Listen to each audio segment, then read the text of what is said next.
to Beer Geek Nation. I'm your host, Chris Stelz. Wow, that was really dorky, and I apologize for that.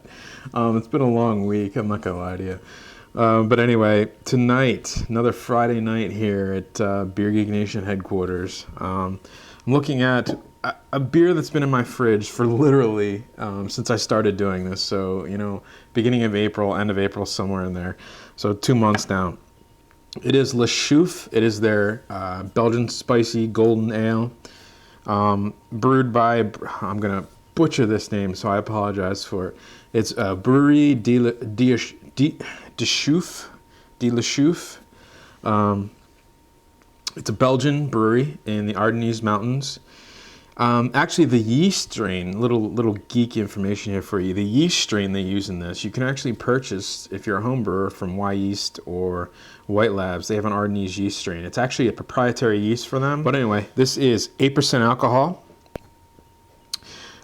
This is basically their flagship beer that you can get in the U.S. You can also get their Hublin IPA, which is a triple IPA.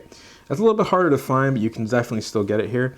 Worth noting, they are a Duvel company who, everyone knows Duvel. Duvel, they basically are a parent company to Ommegang, New York Cooperstown Brewery, and Le Chouffe, which is another smaller Belgian company that they import to the U.S. So it's probably pretty cool that they're under Duvel, or we probably wouldn't get this stuff. But I'm looking forward to this one. I had this one actually at Cooperstown, and I'm not going to lie to you, pretty drunk when I had it. I also had their Hublin IPA that same night, further along that night, so I remember it even less. I've got a blurry picture on my cell phone. That's how I know I had it. Good freaking night, let me tell you. And let me tell you, this gnome at like 3 o'clock in the morning, after you've had a couple, becomes the funniest goddamn thing you'll ever see in my entire... That's actually Belgian. Gnome is Chouffe in Belgian, so that's where they get it, the gnome, basically. But the Hublin IPA bottle is even funnier. Anyway, let me get it into a glass, let you know how it smells, let you know how it tastes, and we will go from there.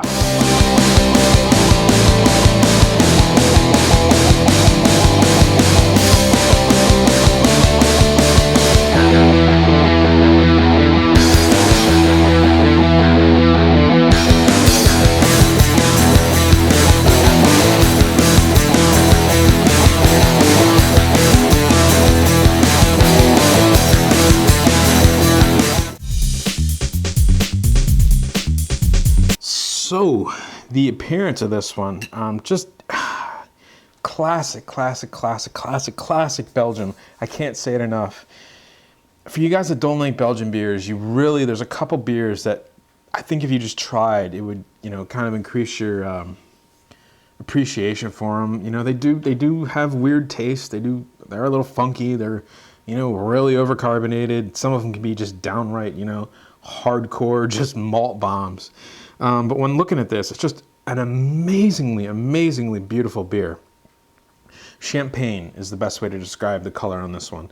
Just a light, gorgeous yellow, very similar to Duvel. The carbonation is just off the charts. I mean, if you look at the pour video, you can see the entire glass. It looks like it's a frosted glass, just full of effervescence. Beautiful. It pours like crazy. It is bottle conditioned, so you saw the head on that one, the 3 fingers. I hope that was enough head for you guys. Chad, talking to you. Was the pour good enough? But I mean, and it settles down real quick. It does come, it comes with it settles down to like a nice half finger head, which is where it's supposed to be. To get the, the full aroma, to get the beer mixed in with the effervescence of the CO2. So it's just a perfectly looking beer. And it's really one of the few beers that actually looks like this. Duvel looks like it's the Chimay Triple has that look to it. Just an awesome example of a Belgian beer. One thing I also might want to mention, if you guys can find this, I'll tell you why it's worth the price alone. The freaking beer cap, you're not going to be able to see it. It's got the freaking gnome on it. All right? If that's not a cap worth collecting, I don't know a cap worth collecting. But I'm telling you, this one's going to the collection. Oh man, I can't wait. But anyway, back to the beer. The aroma on this one no hop characters. It's all malt. It's all yeast funkiness. You don't get any. I didn't get anything pour in the bottle. Let me get a good whiff here without spilling too much. Yeah. Oh, it's just that it's a very, very light. It's a very, very light sourness. Like a very, very watered down lemonade almost. And then there's the funkiness of it. And when I say funkiness, again, if you want to look up my take on funkiness, check out my Juliet review. A lot of people call it horse blanket. I am not going to call it horse blanket. I don't know what the hell a horse blanket smells or let alone tastes like. I call it like a wet field. A wet hay. Kind of like like I always say it smells like fresh landscaping after kind of like a thunderstorm or something, and that's kind of a weird way of saying it, but that's what it smells like to me. It's like it's just wet, like greeniness almost. It's really hard to explain, and unless you have a sour beer or a wild beer, you're really not going to know that smell. So I recommend, if you've never had one, definitely try to find one. They're becoming a lot more readily available, just to kind of get your senses about them. But this definitely has, no hop characters. It's all noble hops, so it's all going to be your Saaz, your Willamette hops like that. Really spicy notes, all that yeast in there. Getting tons of the yeast characters, and when the yeast characters, because they do ferment it so warm, tons of fruity esters.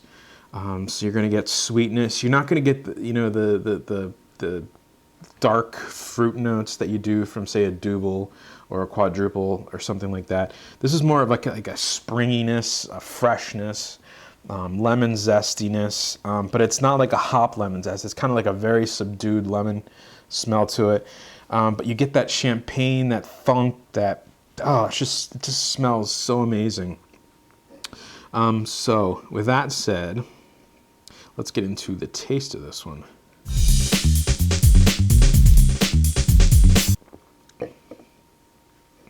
Just so good. There really isn't another beer that tastes like this. And again, that is because of the water source they have. It's because of the adenine yeast that they have. That's the beauty of Belgian beers, because of their region. That's what makes them so special. The yeast are special, the water is special, the grain is going to be special, and it just adds to the the overall combination. These beers are just so freaking epic. It's ridiculous, but it's the taste. It's very, very. For the amount, I'll say this, for the amount of carbonation that's in it, you don't get a lot of that carbonation. Like, it's not trying to make you burp or sneeze or anything. It tastes like a less carbonated champagne. You get sweet, sweet malts, tons and tons and tons of breadiness that just does not freaking quit. Very, very light hop characters, and the yeast just, comes screaming, literally screaming out of the glass. Fruity esters, tons and tons of spiciness.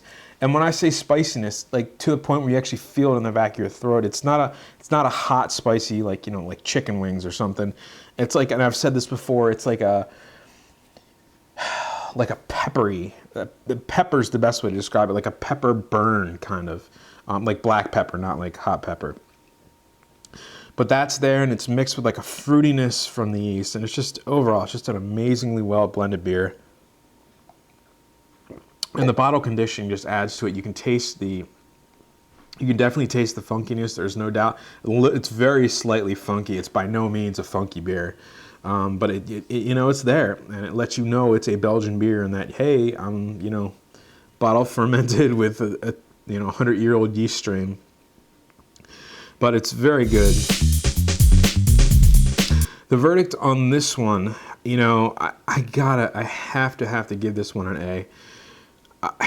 There's few beers that I can honestly say I've never had another beer that tastes similar to it, and I hate to say that, I really do, but Le Chouffe is one of those beers where, because of the yeast strain, the malt they use, the water they use, it just doesn't taste like any other beer. And again, that's very indicative to a lot of Belgian beers. You get these Belgian beers, they're not going to taste like something else in Belgium. It's just not the way it works over there. So I am going to give this one an A. I think it's a perfectly blended Belgian spiced ale. 8%, so it's not a real, it's not a 12% monster, quadruple or anything. Really drinkable, awesome for pretty much any kind of meal. Sitting on the deck, a hot summer day, just an awesome beer for that. It is very readily available. I can get it, at my grocery store, bottle shop, wherever. So you should be able to get this. If you can get Duvel or Ommegang or anything, you should be able to get this. So again, this is Le Chouffe. It is their Belgian golden ale. 8% alcohol, not a limited, available all the time, year round, pretty much anywhere. And I'm going to give it an A. And until next time, cheers.